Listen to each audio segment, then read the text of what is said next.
Hello everyone, Neelam welcomes you at the Rise of Hopes.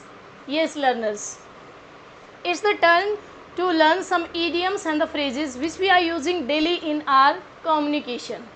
How we can use such kinds of phrases and the idioms which make our language effective. Are you ready for learning that? Okay, let's get going. These are very easy, but you need to use them in your daily conversation. Only then these can be useful for you. Are you ready for that? Okay, let's learn. The first one is to die in a harness. In A harness, देखो learners क्या होता है कि harness क्या होता है कि जो एक हॉर्स के गले में जो एक पट्टा बंधा होता है या डॉग के गले में, तो उसको हार्नेस, जिससे उसको कंट्रोल किया जाता है, उसको हार्नेस बोला जाता है.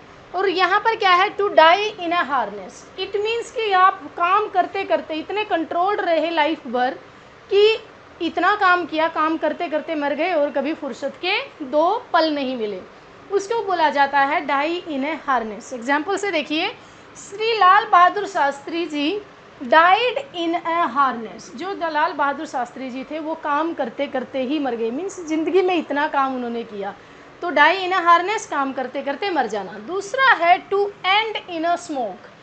To end in a smoke means smoke से आपको पता ही है थोड़ा सा अनक्लैरिटी हो जाती है.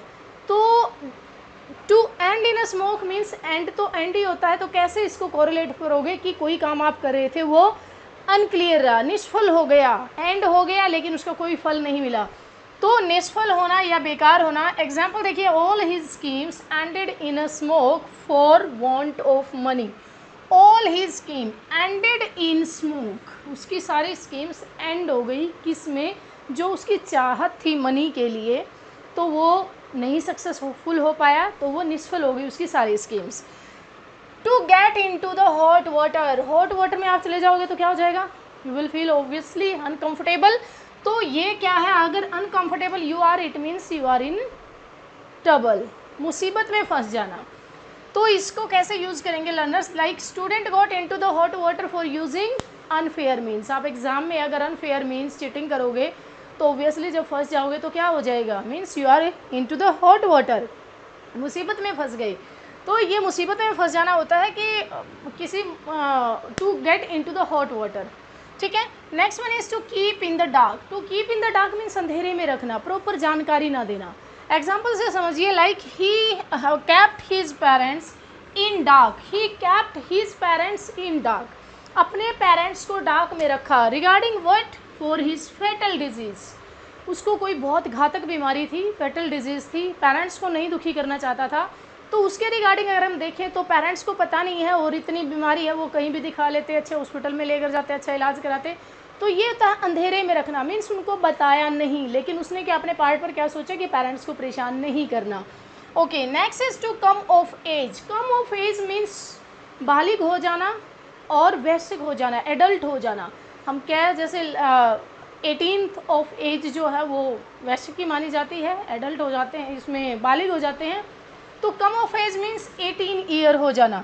Like my sister come of age next year. मेरी सिस्टर अगले महीने बालिग हो जाएगी या 18 ईयर्स की हो जाएगी या वयस्क हो जाएगी. Okay, so learners, next one is to cut a sorry figure. Cut a sorry figure means घबरा जाना. ओके, हेजिटेट कर जाना. एग्जाम्पल से देखिए, he cut a sorry figure in his maiden speech. One more idiom. Maiden speech क्या होता है learners, maiden speech is also idiom, an idiom. तो ये क्या होता है, maiden speech means first time you deliver your speech. Maiden means first time in your life, तो पहली बार जब उसने स्पीच डिलीवर की अपनी, so he cut a sorry figure. Cut a sorry figure means oh sorry sorry sorry sorry, मैं तो घबरा गया. Okay, I hope you learned well these idioms. So stay connected, keep learning, and always keep learning with this pace. That means little but steady. थोड़ा सीखो, हर रोज सीखो, continue सीखो. So in this way we can make our language much effective and better. Okay, thank you so much, and like, share and subscribe. Stay connected.